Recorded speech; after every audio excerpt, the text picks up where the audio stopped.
My name is Abigail, and I still remember the exact moment everything inside me cracked. It wasn't just the sound, though that came first. A sharp, violent crash as porcelain shattered across the polished wooden floor. The entire restaurant fell silent in an instant. Conversations died mid-sentence. Forks froze in the air.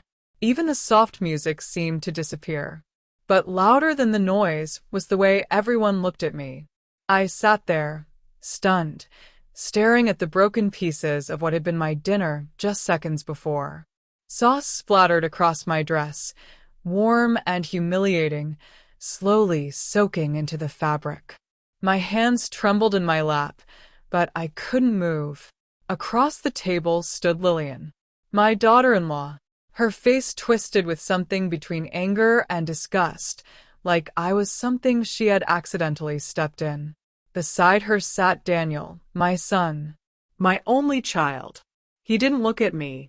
"Maybe you should go," he muttered, eyes fixed on his napkin as if it contained the answer to everything. That was the moment that hurt the most. Not the shouting. Not the humiliation.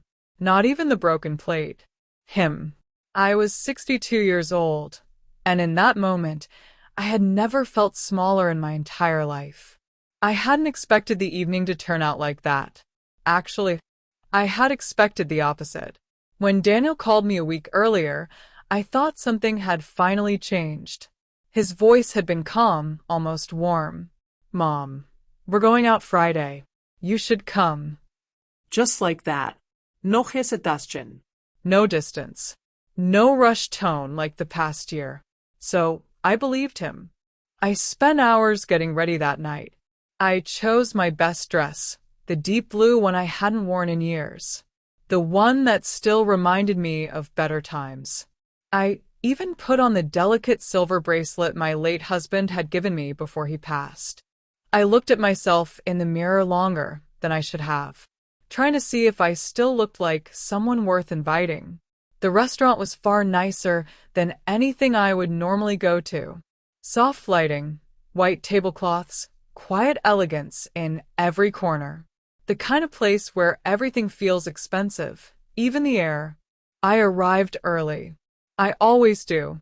I was holding a small gift in my hands, a carefully wrapped box for my granddaughter. Her birthday was coming up, and I hadn't seen her in months. Not because I didn't want to, but because somehow there was always a reason why I couldn't. Too busy. Not a good time. Maybe next week. Always next week. When they arrived, I knew immediately something was wrong. Lillian barely acknowledged me. She gave a short, polite nod before pulling out her phone, her fingers already moving across the screen as if I wasn't even there. Daniel looked tense. He kept checking his watch, adjusting his sleeves, avoiding eye contact. Still, I tried. God, I tried. "How are the kids?" I asked, forcing a smile. "I miss them." "They're fine," Lillian replied without looking up. Just that. Fine. As if they were strangers to me. I swallowed the lump in my throat and nodded. "I brought something small for Ava," I said softly. "I thought she might like it."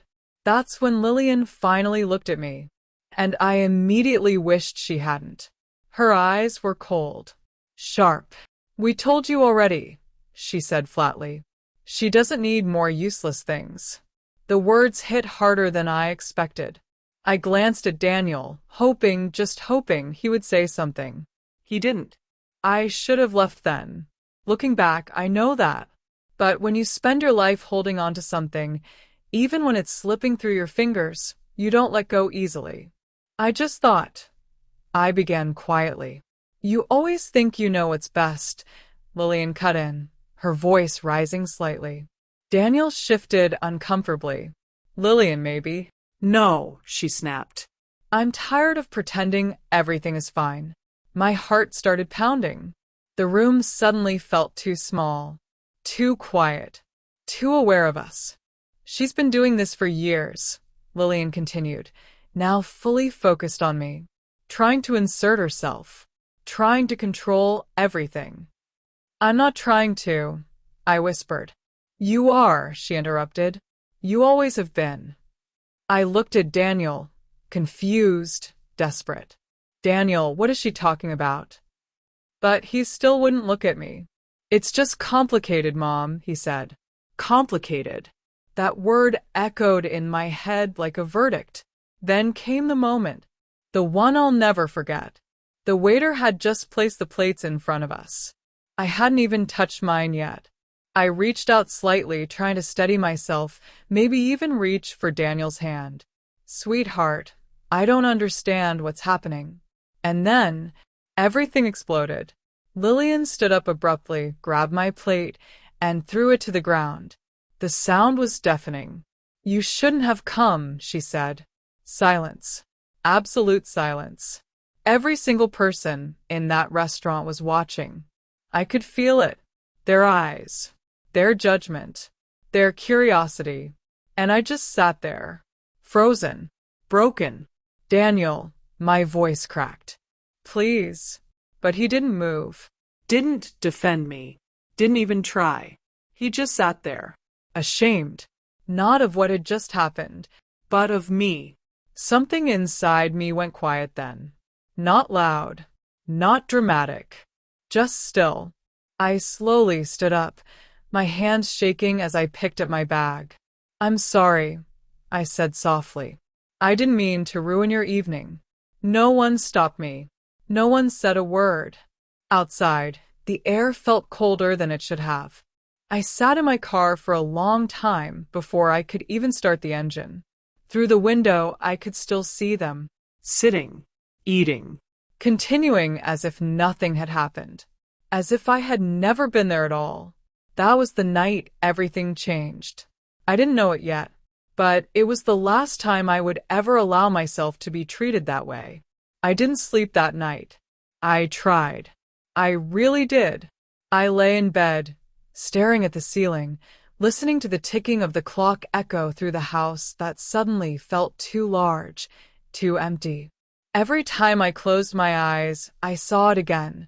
The plate hitting the floor, the faces turning toward me, Daniel looking anywhere but at me. So instead of fighting it, I got up, wrapped myself in an old robe, and went downstairs. The house still carried traces of another life. My husband's chair by the window, the bookshelf we had built together, the faint scent of coffee in the kitchen that never quite left no matter how many times I cleaned. I sat in that chair for hours, surrounded by memories, asking myself the same question over and over again. Where did I go wrong? Was I too controlling? Too present? Not present enough? Had I pushed Daniel away without realizing it? Or had I simply refused to see what was happening right in front of me? By the time the sun began to rise, something inside me had changed.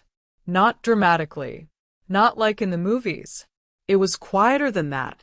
The tears had dried, and in their place was something unfamiliar, clarity. For the first time in years, I stopped asking what I had done wrong and started asking a different question. Why was I still allowing this? I stood up, walked to the kitchen, and made myself a cup of tea. My hands were steady now, my thoughts focused. I stared at my reflection in the window for a moment before reaching for my phone. There was one number I hadn't dialed in a very long time. Victor, it's Abigail, I said when he answered. I need your help. There was a pause on the other end, then his voice, older but still sharp. That's not a call you make lightly. What happened? I think it's time, I replied quietly. Time to stop pretending. 3 days later, I sat across from him in his office. Victor had been our family lawyer for decades. He had known me when I was still young, when life felt predictable, when everything seemed simpler. His office hadn't changed much. Same dark wood furniture, same neatly stacked files, same quiet authority in the air. He adjusted his glasses as he reviewed the documents I had brought. You've been holding on to this for a long time, he said finally. Yes, I replied. And you're sure you want to go through with it now? I didn't hesitate. Yes. He leaned back slightly, studying me. This will affect your relationship with your son. I gave a small, almost bitter smile. What relationship? That seemed to answer his question. There was something Daniel and Lillian didn't know. Something I had kept hidden for years, not out of manipulation, but out of a strange, misguided sense of respect. I didn't want to overshadow them. I didn't want to make Daniel feel like he owed me anything. I wanted him to believe he had built his life on his own. But the truth was he hadn't. After my husband passed, everyone assumed I would sell the company we had built together. They expected me to step aside, to live quietly, to fade into the background. I didn't. I took over. Silently. Carefully. Without announcing it to the world. Over the years, I expanded the business, made decisions, took risks, and it paid off. More than anyone outside a very small circle could imagine. But I never changed my lifestyle. I stayed in the same house, wore the same clothes, lived simply. Daniel believed I was living on savings. Lillian believed I was irrelevant. Neither of them ever thought to ask. But the biggest secret wasn't the company. It was their house. The beautiful, spacious home they lived in, the one Lillian loved to show off, wasn't actually theirs. It was mine. Years ago, Daniel mentioned wanting to move to that neighborhood. He couldn't quite afford it, not with his salary at the time. I offered to help. He refused. Firmly. So I found another way. I purchased the house through one of my companies and arranged for it to be sold under conditions that made it look like an incredible deal. Daniel believed he had gotten lucky, a rare opportunity. In reality, the property had always remained under my name. The payments he made every month, they didn't go to a bank. They went into a trust one had created for his children. I told myself it was the right thing to do, that I was helping without interfering. But sitting there in Victor's office, I began to wonder if I had simply made it easier for them to take me for granted. There's more, Victor said, flipping through another file. I nodded. Lillian's spending. She had a credit card, one she believed was linked to Daniel's income. But every month, when the balance exceeded what Daniel could realistically cover, the difference came from me. Quietly. Automatically. Clothes. Spas. Travel. Things Daniel didn't even know about. For years, I covered it. Not because I approved, but because I didn't want to create conflict. I thought I was keeping peace. In reality, I was funding my own exclusion from their lives. Victor closed the folder. So, he said, you want to cut access? Yes. And inform them of the truth? Yes. He studied me carefully. This won't just surprise them, Abigail. It will shake everything they think they know. I'm counting on that, I replied. Later that afternoon, I sat in a small cafe, staring at my untouched tea. My phone rang. Daniel. Of course. I answered calmly. Hello. What is going on? His voice was sharp, controlled anger barely contained. Lillian's card just got declined, and she received some legal notice about account restrictions. It says you're involved. What does that mean? It means, I said evenly, that we need to talk. Talk about what? About the house, I replied. Silence. Then, what about the house? I took a slow breath. It's not yours, Daniel. Another silence. Longer this time. That's not funny. I'm not joking. I have a mortgage. You have payments, I corrected. They go into a trust. My name is on the paperwork. You signed what you were given. His breathing changed. Faster now. This is insane. You're doing this because of what happened at the restaurant. No, I said quietly. I'm doing this because of everything that happened before that. There was a long pause. Then he said, I'm coming over. I'll be here. When he arrived, he didn't knock. He walked in like a stranger in a house he used to know. Show me, he demanded. I led him to the dining room. where everything was laid out neatly. Documents, statements, contracts, Proof.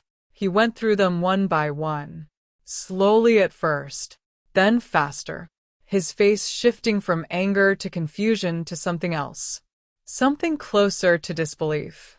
I don't understand, he said finally. I know, I replied.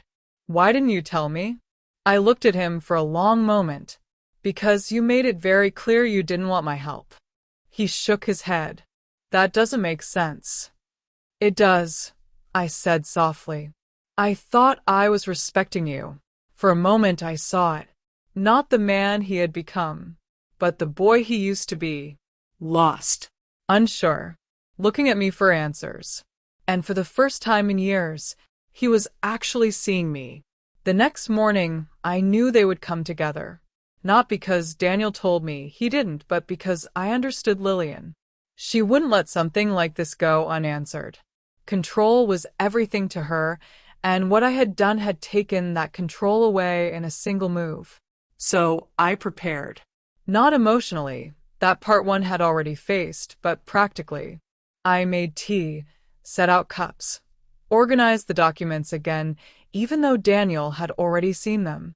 There was something calming about order, about knowing that when chaos arrived, at least one part of the room would remain steady.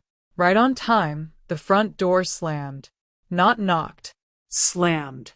Abigail. Daniel's voice echoed through the house, tense and sharp. We need to talk. Now. I didn't rush. I finished stirring my tea, took a slow breath, and walked into the living room. They were both there. Daniel looked exhausted, pale, restless, like he hadn't slept. Lillian, on the other hand, looked furious. Not confused, not hurt, furious. Her posture was rigid, her jaw tight, her designer handbag clutched in her hand like it was armor. Good morning, I said calmly. Would you like some tea? Stop this, she snapped immediately. Stop acting like everything is normal. I sat down in my chair, folding my hands in my lap. Everything is normal. It's just honest now. Daniel started pacing. You froze her accounts. Do you have any idea how humiliating that was? I raised an eyebrow slightly. Humiliating. Yes, he said sharply. Her card was declined in public. People were watching. For a brief second, I almost laughed. Not because it was funny, but because of the irony. I see, I said quietly. So, embarrassment matters now. Lillian stepped forward. This isn't about embarrassment. This is about control. You're trying to control us. I met her gaze directly. Explain to me how. By cutting us off. By manipulating finances. By making it seem like we depend on you. I tilted my head slightly. You do depend on me. Daniel stopped pacing. The words hung in the air like something heavy and unavoidable. That's not true, he said. It is, I replied calmly. You just didn't know it. I reached over to the side table and picked up a folder. Daniel, I said, sit down. He hesitated, but then he did. Lillian remained standing. I handed him the folder. These are your financial records for the past 5 years. I didn't give you permission to. No, interrupte Jeanly. But the accounts are tied to me. He opened the folder, his hands already tense. At first he skimmed. Then he slowed down. His brow furrowed. This isn't right, he said. We don't spend this much. I said nothing. Lillian stepped closer. You don't need to look at that. It's probably fabricated. But Daniel didn't stop. He kept reading. What is this? He asked, pointing at a section. Luxury services? 10,000? 15,000? What is that? Lillian moved quickly, trying to close the folder. It's nothing. Just normal expenses. Normal, he repeated, disbelief creeping into his voice. I leaned back slightly. There's a wellness retreat in Arizona, I said quietly. Very exclusive. Very expensive. Lillian froze. Daniel looked up slowly. You went there? He asked. She hesitated, just for a second. It was for my health, she said. You know how stressful things have been. Daniel flipped another page. And this? He asked. Multiple withdrawals. Cash. Large amounts. I don't remember, she replied quickly. You don't remember? His voice rose. The tension in the room shifted. It was no longer about me. Not entirely. And Lillian felt it. This is ridiculous, she snapped. She's turning you against me. That's what this is. She's always done this. I watched her carefully. No, I said softly. I stayed silent for years. Both of them looked at me. I saw things. I continued. I noticed patterns. But I didn't say anything because I didn't want to lose you, Daniel. His expression changed slightly. I thought if I stayed quiet, if I helped, if I didn't interfere, I could still be part of your life. Lillian scoffed. You're playing the victim. I shook my head. No. I'm telling the truth. Do you remember Emma's birthday 2 years ago? I asked. Daniel blinked, confused. What about it? You told me not to come. You said Lillian wanted a small, private celebration. He nodded slowly. I was never told about it, I said. Silence. Daniel turned to Lillian. That's not, she began. Or Thanksgiving, I continued. When you said I criticized your parenting. Daniel frowned. You did. I wasn't there, I said calmly. Another silence. This one heavier. More dangerous. Stop it, Lillian snapped, her voice sharper now. You're twisting everything. Am I? I asked. Daniel looked between us, uncertainty creeping into his expression. For the first time, doubt. Real doubt. She's lying, Lillian said quickly, stepping closer to him. She's always been jealous. She can't accept that you have your own life. I let out a quiet breath. It was never a competition, I said. Daniel looked at me again. Really looked. And I could see it happening. The shift. The cracks. What about the house? He asked suddenly. The question hit like a turning point. It's mine, I replied. Lillian laughed, a sharp, almost desperate sound. That's absurd. I reached for another document and placed it in front of him. The deed. He stared at it. Didn't touch it at first. Then slowly he did. His hands trembled. You've been helping us this whole time? He asked quietly. Yes. Why? Because you're my son. Lillian grabbed his arm. This is manipulation. She's using money to control you. I shook my head. No, I said. I was giving without asking anything in return. That's not true, she snapped. It is, I replied calmly. But that ends now. The room felt like it was holding its breath. Daniel closed the folder slowly. What do you want? He asked. I looked at him, not as a child, not as someone I needed to protect, but as a man who needed to face reality. I want honesty, I said. Lillian stepped back, her expression hardening. This is insane, she said. I'm not staying here for this. She turned toward the door, then stopped. Are you coming? She asked Daniel. There it was. The choice. Clear. Unavoidable. Daniel didn't move. Not immediately.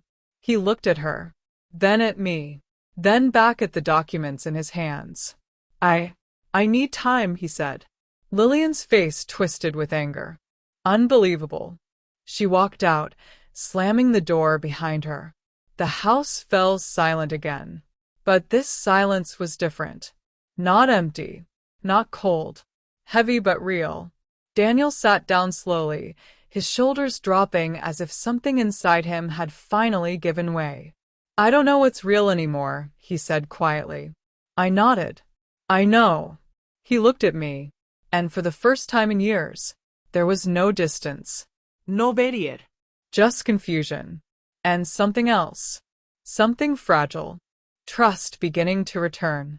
After Lillian left, the silence in the house didn't feel hostile anymore. It felt fragile, like something new had just begun but could break at any moment. Daniel stayed, not for long at first. Maybe an hour, maybe less. He didn't say much. He just sat there, flipping through the documents again, slower this time, as if hoping the numbers would rearrange themselves into something less painful. But they didn't. Truth has a way of staying exactly where it is, no matter how much you wish it would move. I need time, he repeated before leaving. I know, I said. And I meant it, because I did too. The next few days passed in a strange, suspended state. I went back to work, attended meetings, made decisions, all the things I had always done, but everything felt slightly distant, like I was watching my own life from the outside. At home, the quiet returned, but it wasn't the same quiet as before. It wasn't empty anymore. It was waiting, waiting for something to resolve, waiting for truth to finish what it had started. On the third day, I stopped ignoring my friend Clara's calls. Finally, she said the moment I answered. I was about to show up at your door with wine and questions. That would have been accurate timing. I replied faintly. There was a pause. What happened? So I told her. Not everything at once, but enough. The restaurant, the confrontation, the truth about the house, the finances, the lies. I hadn't realized how much I had been holding inside until I started speaking. It came out in pieces, then in waves. Clara didn't interrupt. When I finished, she sighed softly. Abigail, I knew things were bad, but not like this. Neither did I admitted. Then she hesitated. There's something I should tell you, she said. My stomach tightened slightly. What is it? About Lillian. I didn't like the tone in her voice. It wasn't dramatic. It wasn't emotional. It was careful. I wasn't sure before, Clara continued, and I didn't want to interfere. But now, I think you need to know. I sat down slowly.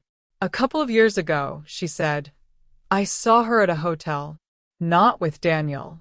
I didn't react at first. I just listened. They were close, Clara added quietly. Not something you misunderstand. The room felt colder. Are you sure? I asked. Yes. After we hung up, I sat there for a long time, not shocked, not even angry, just tired, because something inside me already knew. It explained too much. The spending, the secrecy, the distance she created between Daniel and everyone else. It wasn't random. It wasn't personality.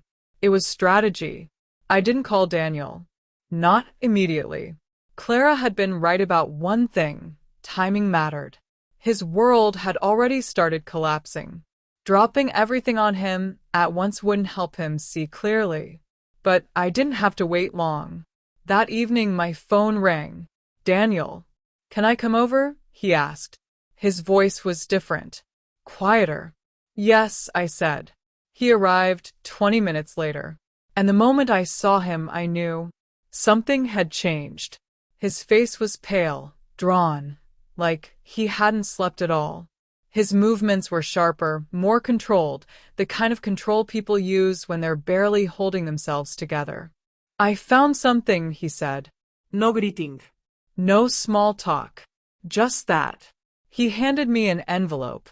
Inside were bank statements. Not the ones I had shown him. Different accounts. Different numbers. Different names.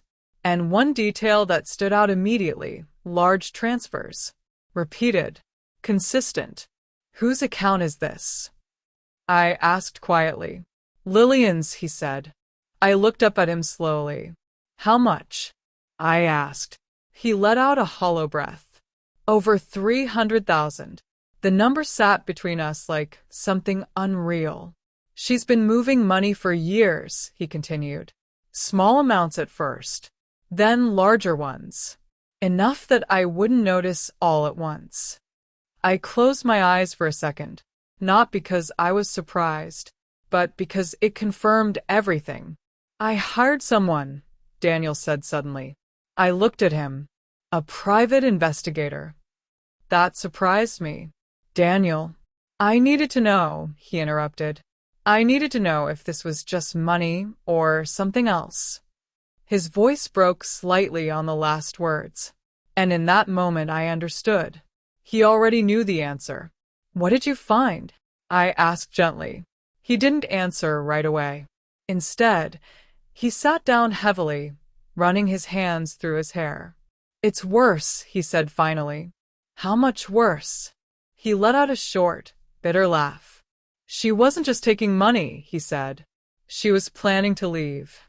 The words felt heavier than anything else he had said. Leave, I repeated. With the kids, he added. That hit differently. Not betrayal, not anger, something deeper. She had a plan, he continued. Another account, another place, another life. My chest tightened. Was there someone else? I asked quietly. He nodded. More than one. The room fell silent. Not the kind of silence that waits. The kind that settles. Final. She never loved me, he said. It wasn't a question. It wasn't even emotional. It was a statement. And somehow that made it worse. I reached for his hand. This time he didn't pull away. For years, there had been distance between us. Invisible but constant. Now, for the first time, that distance was gone. Replaced by something painful, but real. I'm sorry, I said softly. He shook his head. No, he replied. I should be saying that. You don't. Yes, I do, he said firmly. You tried to tell me. Maybe not directly, but you stayed. You didn't walk away, even when I gave you every reason to. I didn't respond, because he needed to say it, not for me, for himself. I believed her, he continued. Every time she said you were controlling, that you were interfering, that you were trying to manipulate me. He looked at me. I chose to believe her. I held his gaze. And now? I asked quietly. He exhaled slowly. Now I don't know how I missed it. There it was. The shift. Not complete. Not finished. But undeniable. What are you going to do? I asked. He leaned back, staring at the ceiling for a moment. I've frozen everything, he said. Accounts. Access. Everything I can control. And Lillian? His jaw tightened. I don't know yet.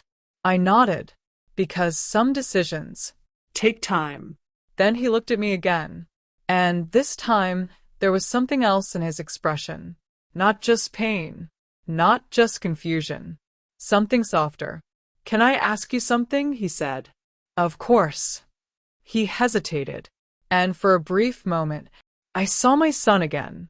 Not the man shaped by years of distance and influence, but the boy who used to come to me when he didn't know what to do. Can we stay here? He asked quietly. With you. My heart tightened. Not from sadness. From something else. Something I hadn't felt in a very long time. Hope. Of course, I said.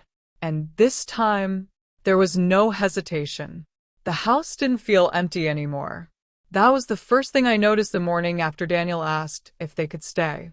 It wasn't just the presence of people, it was the sound. Small things. Footsteps upstairs.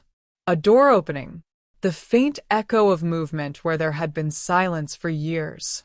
By the time the children arrived that afternoon, the quiet I had grown used to was completely gone. And I welcomed it. Emma ran in first.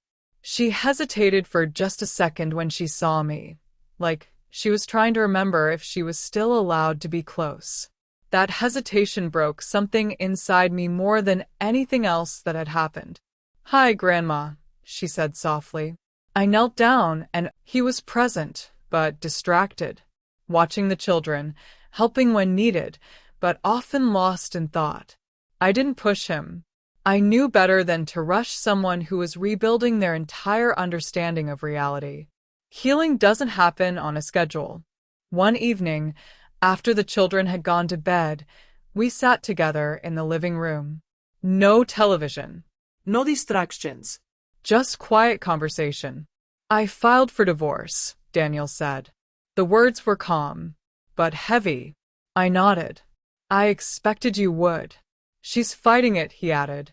At least she was. I raised an eyebrow slightly. Was. He leaned forward, resting his elbows on his knees. She wants everything, he said. The house, custody, financial support. She's claiming I manipulated her, that you're influencing me. I almost smiled at that. She's consistent, I said. Daniel let out a dry breath. Yeah. There was a pause. Then he said something that surprised me. I used to believe her. I didn't respond immediately. Not because I didn't have something to say, but because I wanted him to continue. She made it sound so reasonable, he said. Like you were interfering. Like you didn't respect boundaries. And I thought maybe she was right. He looked at me. I never asked for your side. I met his gaze calmly. No, I said. You didn't. There was no anger in my voice. No accusation. Just truth. And somehow that seemed to affect him more than anything else. I'm sorry, he said. This time I didn't deflect it. I know, I replied quietly. Outside, I could hear the faint sound of the wind moving through the trees. Inside, the house felt warm. Alive.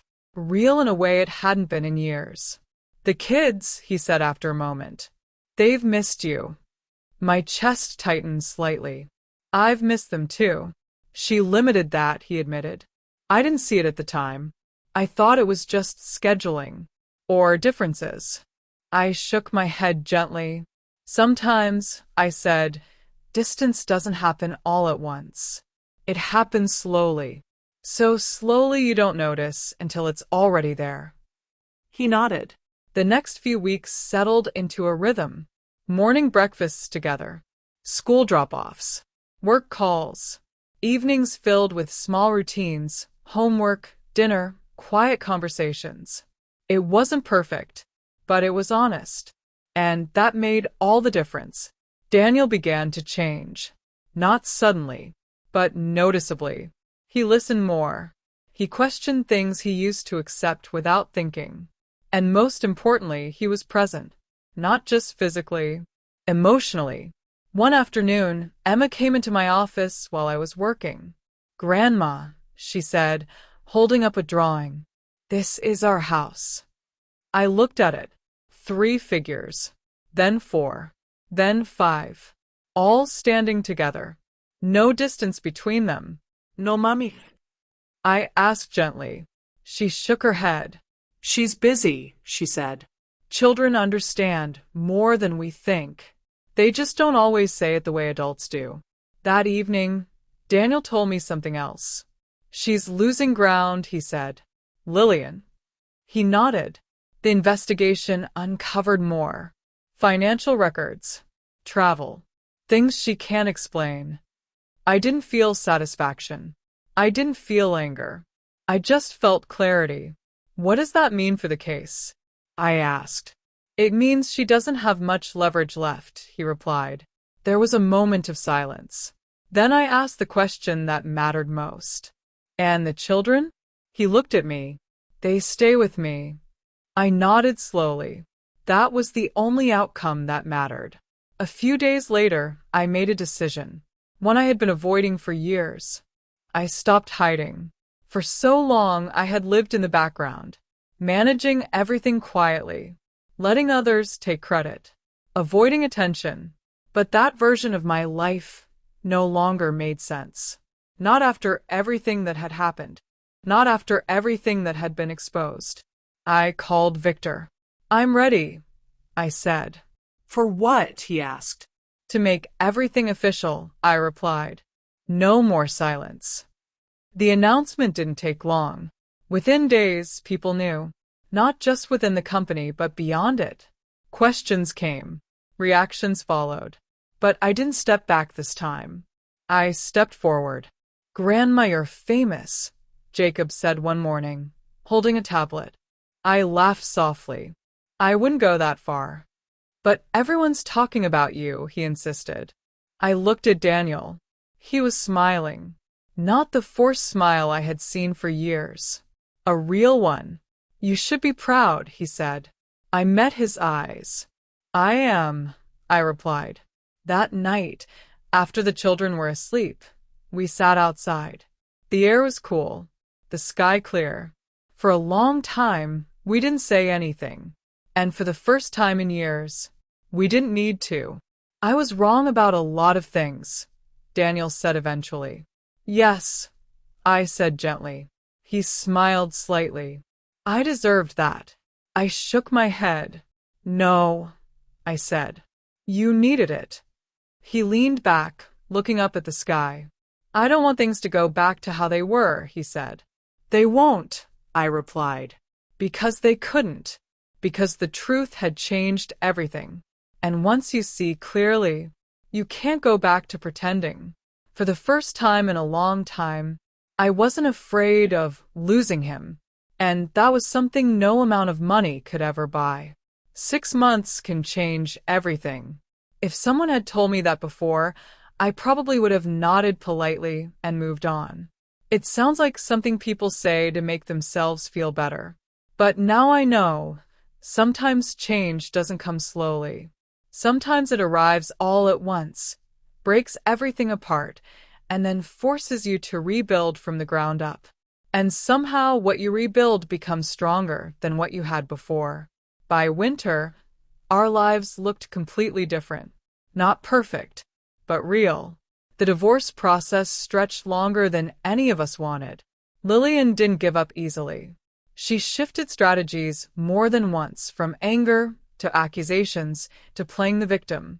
At one point, she even claimed that Daniel had controlled her finances, that she had no idea where the money had gone, that she was the one being manipulated.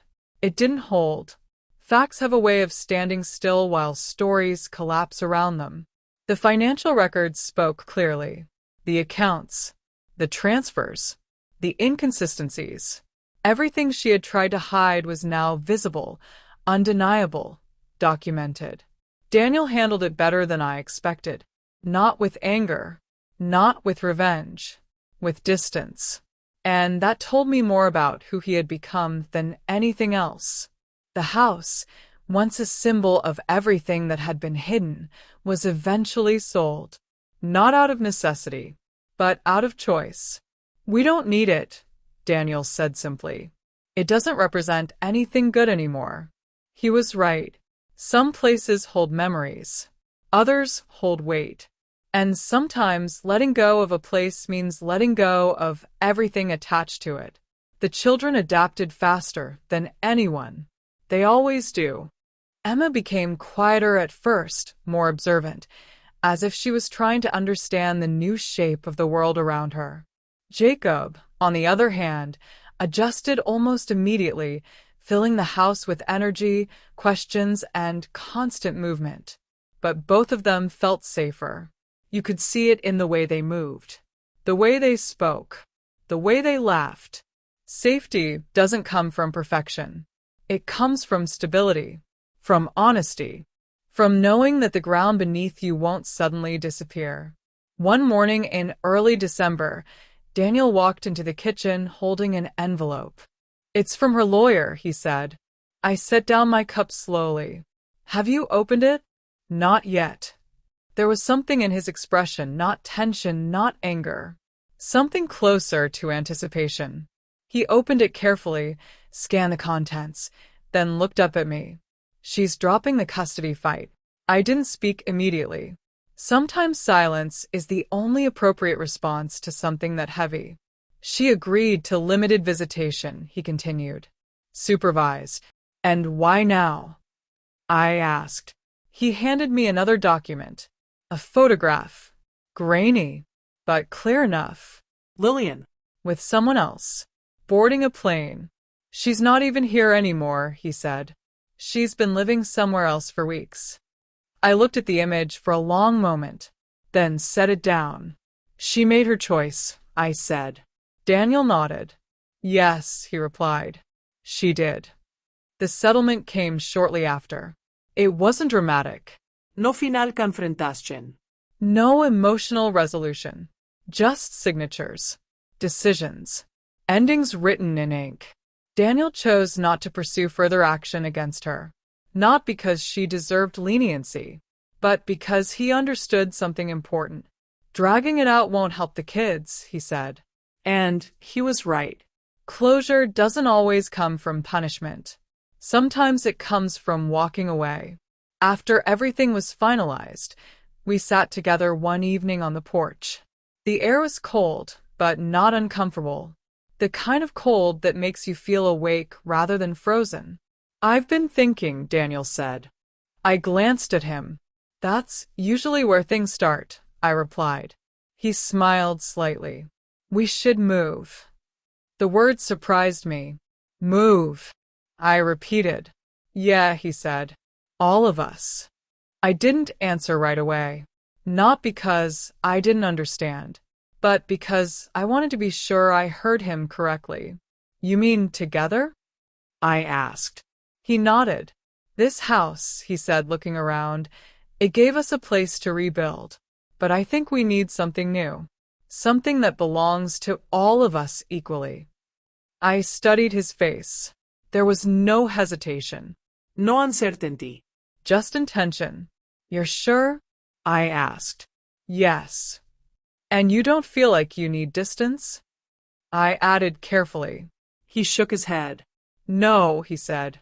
We've had enough distance. That was the moment I realized something had fully changed.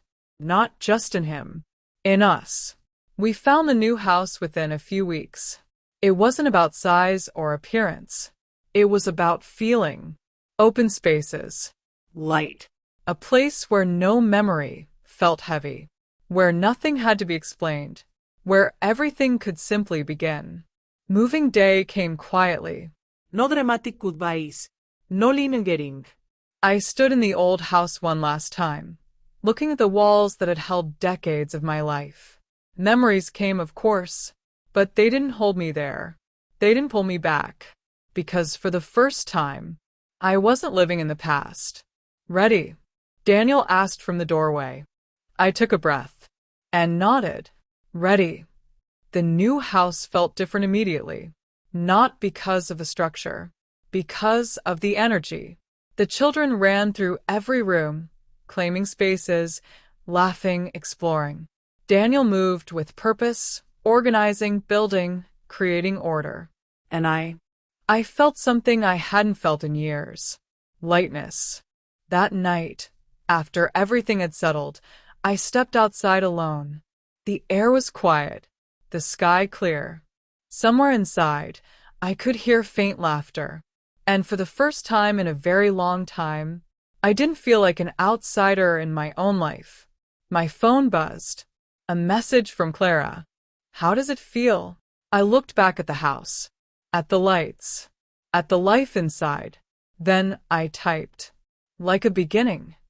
For years, I believed that love meant sacrifice without limits. That giving silently was the right thing to do. That holding everything together, no matter the cost, was what made a family strong. I was wrong. Love without honesty becomes control. Support without boundaries becomes dependency. And silence becomes distance. What we built now is different. Not perfect, but real. And real is always stronger. I looked up at the sky one last time before going back inside. This time, not as someone holding on, but as someone finally moving forward. And that made all the difference.